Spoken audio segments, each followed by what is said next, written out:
Comment vendre plus vite ses services? C'est la question à laquelle je vais répondre dans cette vidéo. Et la raison pour laquelle je la fais, c'est parce qu'il y a pas mal d'entrepreneurs, d'indépendants qui me disent qu'ils arrivent à vendre, mais ils m'expliquent que les résultats prennent du temps à arriver. Par exemple, ils envoient quelques messages de prospection et il y a un prospect qui semble intéressé, mais au final, il passe à l'action 2 semaines, 3 mois après. Enfin, ça dépend, tu vois. Alors évidemment, il y a des personnes qui passent à l'action tout de suite, mais on me dit qu'il y a souvent un certain délai entre le moment où le prospect est contacté et le moment où il passe à l'action. Donc je voudrais te donner dans cette vidéo 10 clés pour accélérer tes ventes tout simplement. Juste avant de t'expliquer tout ça, je t'invite à mettre un gros pouce sur la vidéo.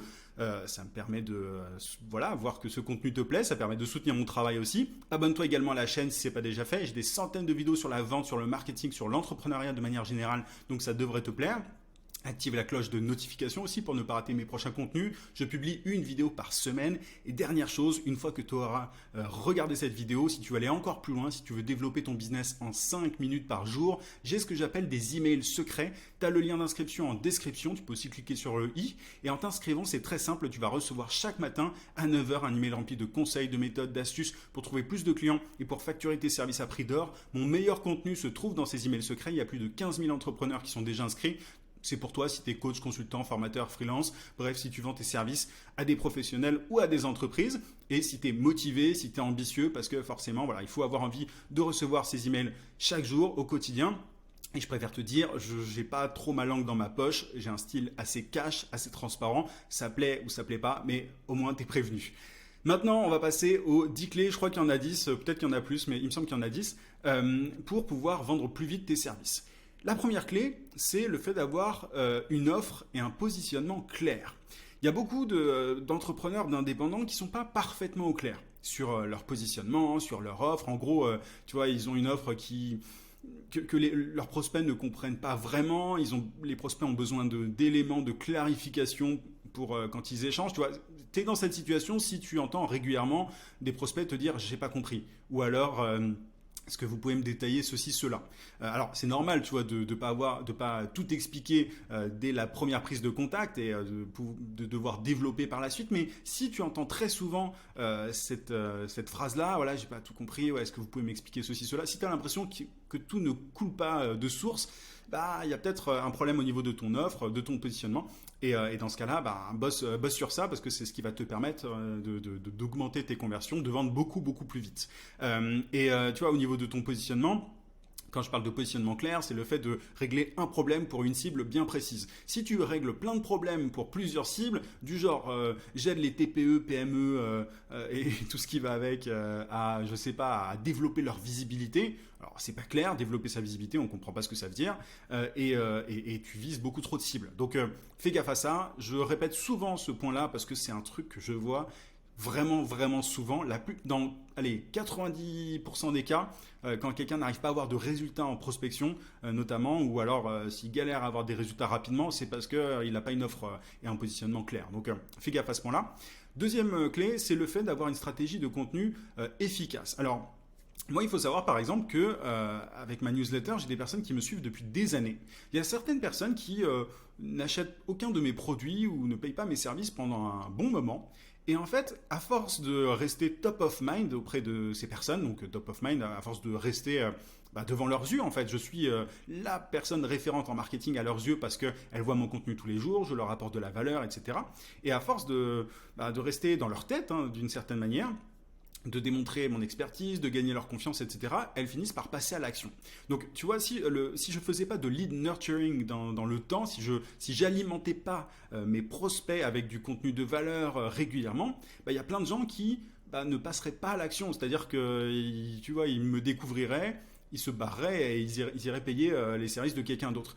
Mais comme je suis extrêmement régulier dans ma création de contenu et tu vois, j'envoie un email par jour depuis des années maintenant, ce qui n'est pas rien, grâce à ça, j'arrive à récupérer des leads supplémentaires. Je convertis beaucoup plus que quelqu'un qui n'a pas un lead nurturing intense comme le mien. Donc, Réfléchis à comment est-ce que tu peux alimenter régulièrement tes prospects en contenu, en valeur, tu vois, pour pouvoir avoir leur confiance et rester top of mind auprès d'eux. Et ça, souvent, c'est oublié par les personnes qui prospectent. C'est bien de prospecter, mais si tu peux combiner prospection et création de contenu, c'est encore mieux.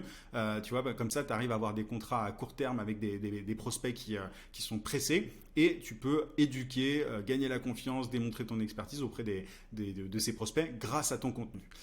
Autre clé, c'est le fait d'avoir une garantie irrésistible. Alors, moi, je t'invite pas à approcher tes prospects en leur disant directement je peux vous aider à avoir des résultats, sinon je vous rembourse. Si tu fais ça, tu vas attirer des touristes, des personnes qui sont juste intéressées par le fait que tu peux les rembourser s'il n'y a pas de résultat. Et en général, quelqu'un qui part avec cet a priori de je vais me faire rembourser, si ça marche pas, il va quasiment tout faire pour que ça marche pas. Il va pas collaborer avec toi, il va pas te donner tous les éléments. Bref, c'est quasiment perdu d'avance. Donc, mais ce que je t'invite à faire, c'est quand tu échanges avec un prospect et que tu fais ta proposition, si tu sens qu'il est un peu sceptique ou qu'il a deux doigts de sauter le pas, mais qu'il ne le fait pas, tu peux lui proposer une garantie irrésistible. Alors, je pourrais faire toute une vidéo sur le sujet, mais des garanties irrésistibles, ça peut être, si vous n'atteignez pas tel chiffre ou tel résultat, je vous rembourse intégralement, ou alors je prolonge mon service, je vous aide gratuitement jusqu'à ce que vous atteigniez le résultat promis. Bref, il y a différentes façons de faire, mais avoir une garantie irrésistible, c'est vraiment un moyen d'accélérer tes ventes, de vendre beaucoup plus vite, parce que les personnes un petit peu sceptiques, qui sont intéressées, mais qui hésitent un petit peu, peuvent vraiment sauter le pas grâce à ça. Et je vois très peu de prestataires de services notamment qui ont une garantie irrésistible. Donc essaye de faire partie de la minorité qui a une super garantie de ce genre-là, et tu verras que tu vas vraiment augmenter tes conversions, vendre beaucoup plus vite. Mais encore une fois, fais gaffe à quel moment tu parles de ta garantie, et mets tout sur un contrat. Alors ça, vraiment, fais gaffe à ça. Si tu mets pas les choses sur un contrat, si tu dis les choses de façon orale, c'est vraiment la porte ouverte à toutes les emmerdes, concrètement. Donc n'essaye pas, mets tout sur un contrat, demande à un avocat si nécessaire. Et moi, c'est ce que je fais. J'ai un contrat que je fais signer de façon électronique, qui a été rédigé par mon avocat, qui permet de tout clarifier. Et comme ça, ça permet d'augmenter ses ventes, de vendre beaucoup plus vite et sans aucun problème derrière. Autre clé, c'est le fait de qualifier les prospects avec un formulaire. Je me suis rendu compte qu'il y avait énormément d'entrepreneurs qui parlaient avec des prospects qui n'ont pas été qualifiés en amont. Qu'est-ce que ça veut dire qualifier ? Tu as des prospects qui, aujourd'hui, ne sont pas pressés pour régler leurs problèmes. Ils sont juste un petit peu curieux par rapport à ton offre. Ils ont envie d'en savoir plus, mais sans plus. Ils ont envie d'avoir quelques détails, mais ils ne sont pas du tout prêts à passer à l'action tout de suite. Ils peuvent ne pas avoir le budget. Ils peuvent être en train de te comparer avec d'autres. Bref. Et l'idéal avec ces personnes-là, c'est de ne pas parler avec elles. Et comment est-ce qu'on fait pour ne pas parler avec elles ? On les filtre. Et comme on les filtre avec un formulaire, un questionnaire, t'appelles ça comme tu veux. Moi, j'ai un questionnaire, notamment pour mon programme d'accompagnement, et je ne parle qu'avec une minorité de personnes, parce qu'il y a plein de gens qui sont à l'arrache, et c'est assez marrant, parce que tu as des personnes notamment qui disent clairement qu'elles n'ont pas le budget, mais elles vont quand même soumettre le questionnaire. Moi, je peux pas les aider, elles n'ont pas le budget, je vais pas les contacter pour échanger, pour aller plus loin, parce que ce serait une perte de temps, pour moi, comme pour eux d'ailleurs. Donc, moi, je trouve ça bien de faire passer les prospects par un formulaire, un questionnaire. Et si tu le peux pas, si tu prospectes par exemple sur un réseau comme LinkedIn ou ailleurs d'ailleurs, tu peux poser des questions par écrit avant de proposer un appel téléphonique. Sois clair. Est-ce que vous êtes à la recherche d'une solution dans l'immédiat ? Quel est votre budget ? Enfin, pose ces questions-là. Il faut pas en avoir honte, parce que si tu ne les poses pas, tu vas perdre un temps de fou. Moi, j'ai vu plein d'entrepreneurs vraiment parler avec les mauvaises personnes. Et si tu parles avec les mauvaises personnes, ça va. Tu vas parler avec des gens qui ne passeront pas à l'action, ou alors qui passeront à l'action mais dans X mois. Tu veux parler uniquement avec les prospects pressés qui ont un problème urgent immédiat. Donc filtre-les par écrit ou avec un questionnaire, ça dépend de ta méthode d'acquisition client. Mais ça, moi, je trouve que c'est un énorme gain de temps. Moi, je filtre énormément et grâce à ça, je parle qu'avec des prospects pressés et qui sont vraiment sérieux, engagés dans leur transformation.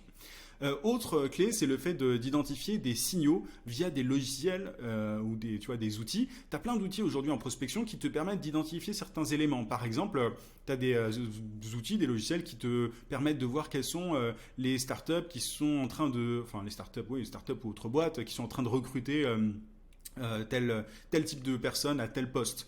Tu as des logiciels qui te montrent quelles sont les boîtes qui ont levé des fonds dans les X derniers mois. Tu as des startups enfin des startups, pardon, je sais pas pourquoi je parle de startups, e-commerce, enfin peu importe la boîte. Hein. Les startups, c'est une bonne cible, hein, c'est sûr, mais il n'y a pas que ça non plus. Mais tu as plein de logiciels qui te permettent d'identifier des signaux qui peuvent te démontrer qu'il peut y avoir un intérêt de la part de la personne derrière. Donc, tu vois, une boîte qui lève des fonds, par exemple, qui a levé des fonds il y a 3 mois, bah, elle peut être dans une logique d'investissement dans sa croissance, donc ça peut être intéressant de l'approcher. Mais il n'y a pas que ça, il y a aussi...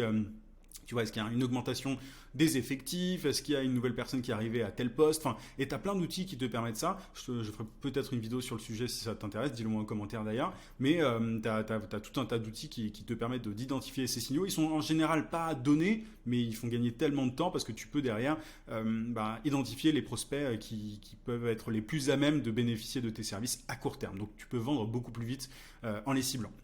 Autre clé, c'est le fait d'avoir des témoignages puissants, des témoignages forts. Et moi, je suis fan des témoignages vidéo. Il y a trop peu de prestataires de services, d'indépendants, d'entrepreneurs de manière générale, qui ont des témoignages pertinents, forts, puissants. Et souvent, ces témoignages sont écrits. Moi, je t'invite à utiliser vraiment les témoignages vidéo, parce que c'est comme ça qu'on peut créer plus d'émotions, démontrer par A plus B qu'on maîtrise son sujet, qu'on est capable d'avoir des résultats. Et voilà, donc essaye de demander à tes anciens clients des témoignages vidéo si tu le peux. Moi, je jette souvent mes clients d'ailleurs dans la récolte de témoignages, parce qu'il y a plein de gens qui disent ouais, mais c'est pas possible de demander des témoignages vidéo, ils n'ont pas le temps, ils sont pressés. Enfin, moi, je l'ai fait dans plein de secteurs, il faut juste avoir le bon process, mais c'est important d'avoir des témoignages puissants pour pouvoir faire passer à l'action tes prospects, encore une fois, qui sont un peu sceptiques, qui hésitent, et c'est comme ça que tu pourras vendre plus vite. Autre point, le fait de proposer plusieurs packages, plusieurs options pour tes services. Par exemple, entre une personne qui propose un service, tu vois, à un tarif fixe, et une personne qui propose 3 options à des budgets différents, à ton avis, laquelle convertit beaucoup plus, vend beaucoup plus vite? Celle qui propose des options. Parce que tu vas avoir... en faisant ça, en fait, tu donnes le pouvoir à ton prospect et il ne se pose pas la question est-ce que je vais bosser avec lui ou avec elle. Il se demande laquelle de ces options je vais choisir. C'est juste une technique psychologique, si tu veux, de persuasion. Et donc, je t'invite à avoir différents niveaux de services. Voilà, donc tu as une offre entrée de gamme, une offre moyenne gamme et une offre haut de gamme. Et comme ça, tu peux vendre vraiment beaucoup plus rapidement. Tu as ceux qui ont plus de budget qui vont directement prendre ton pack premium et d'autres qui sont un peu moins aisés qui vont prendre ton pack le moins cher, mais au moins tu as des gens qui passent à l'action et qui se disent pas ah ouais mais j'ai pas le budget, je repasse, enfin on en reparle dans X mois quand j'aurai le budget, tu vois, c'est vraiment une façon d'éviter ça. Autre clé, c'est le fait de demander un accord de principe de vive voix à tes prospects. Il y a un truc que je vois extrêmement souvent, c'est super important ce que je te dis là, c'est que il y a plein d'entrepreneurs qui essayent de convaincre avec leur devis. En gros, ils échangent avec un prospect et le prospect leur dit envoyez-moi un devis, envoyez-moi un devis, comme ça je prendrai ma décision. Et en plus, les entrepreneurs derrière s'exécutent, c'est-à-dire qu'ils envoient des devis par email. C'est peut-être un truc que tu fais, et tu perds beaucoup d'argent en faisant ça, parce que quand le prospect découvre ton tarif sur ton devis et qu'il est seul face à lui-même ou face à son écran et qu'il a des objections, qui va lever ces objections? L'idéal, c'est d'échanger avec ton prospect, de lui donner tes tarifs de vive voix et de chercher un accord de principe de vive voix. Et ensuite, le devis n'est qu'un moyen de finaliser l'accord. Le devis est un véhicule, est un moyen. C'est juste un moyen de... Comment dire c'est l'inverse. Le devis n'est pas un véhicule pour convaincre, c'est pas un moyen de convaincre, c'est la finalité. Excuse-moi, je voulais pas t'embrouiller, mais c'est-à-dire que le seul but d'un devis, c'est d'être signé. Ton prospect ne doit pas découvrir ton tarif sur le devis, il le découvre de vive voix quand tu parles avec lui.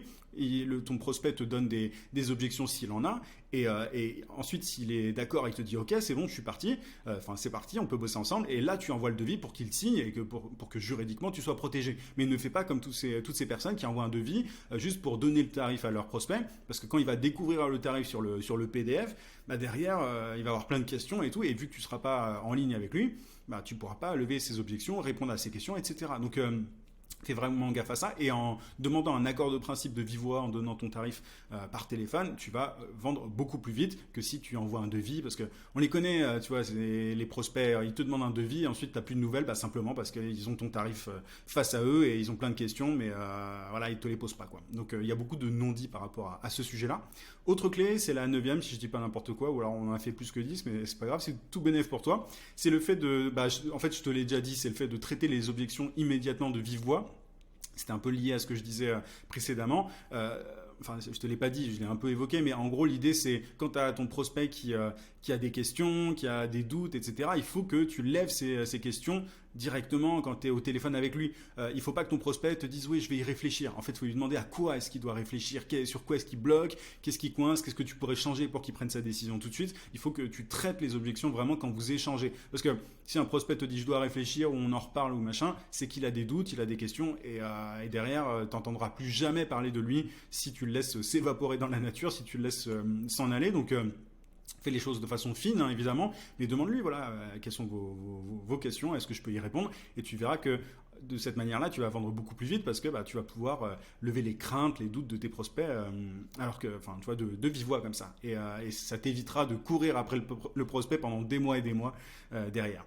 Dernier point, dernière clé pour vendre beaucoup plus vite, c'est le fait d'injecter de l'urgence dans ton offre. Tu peux par exemple créer des offres limitées, ou alors prendre un nombre de personnes bien spécifiques pour ton accompagnement. Si tu es coach, par exemple, tu peux dire qu'il y a 10 places. Alors, il faut que tout ça soit vrai, évidemment. Il faut que ton offre soit vraiment limitée. Va pas laisser ton offre, par exemple, continuer si tu as dit qu'à telle date, l'offre expirait. Enfin, voilà, je suis partisan d'un marketing honnête, transparent et, voilà, et authentique. Donc, de toute façon, les gens qui ne sont pas honnêtes par rapport à ce genre de truc ne durent jamais longtemps. Donc, injecte de l'urgence, mais sois réglo par rapport à ça. Prends un nombre de personnes limité pour tel ou tel service. Injecte de l'urgence. Propose une réduction avant telle date par exemple, mais tu verras qu'en faisant ça, tu vas pouvoir faire passer beaucoup plus de prospects à l'action dans un laps de temps plus court. Donc j'espère que cette vidéo t'a été utile, j'espère qu'elle t'aidera à vendre beaucoup plus vite. Si elle t'a été utile, si elle t'a aidé, si elle t'a plu, mets un gros pouce, abonne-toi aussi à la chaîne si ce n'est pas déjà fait, j'ai plein de vidéos de ce genre-là qui devraient te plaire. Et si tu veux aller encore plus loin, si tu veux creuser ce genre de sujet et avoir des méthodes encore plus concrètes, je t'invite vraiment à t'inscrire à mes emails secrets, à le lien d'inscription en description et tu peux aussi cliquer sur le i. Je te souhaite plein de succès et je te dis à très vite.